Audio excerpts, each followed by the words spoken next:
The subject of this video is troubleshooting SharePoint permissions.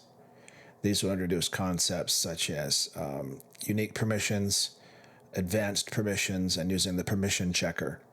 So we have a report from a person that they have full access to the site, and now they can't access a folder within the document library. So we go to the folder, and then now what we have to do is look at the permissions for the site just to verify the person has access. So site permissions advanced. Get accustomed to looking at advanced permissions. We can see Carrie's there, has edit, so there should be no problem.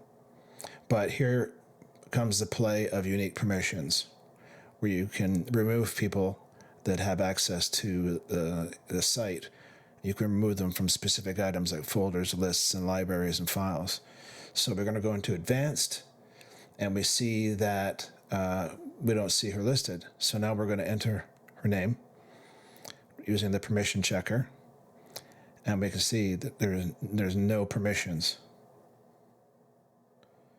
So now we're going to grant her access, enter her email address,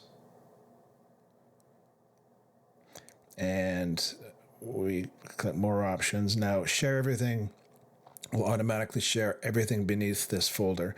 If you have confidential data there that you don't want Carrie seeing, then remove that. But for now, I'm going to leave it checked. You can send a message, you can select the permission level, and you can click share. So just refresh the page, and now you can see that Carrie has access. So you may have to go through all these files and folders to make sure that the person has access. They may have unique permissions. So use unique permissions carefully, and that will help minimize the management overhead of your site. Hope you enjoyed the video. Please click like and subscribe. Thanks.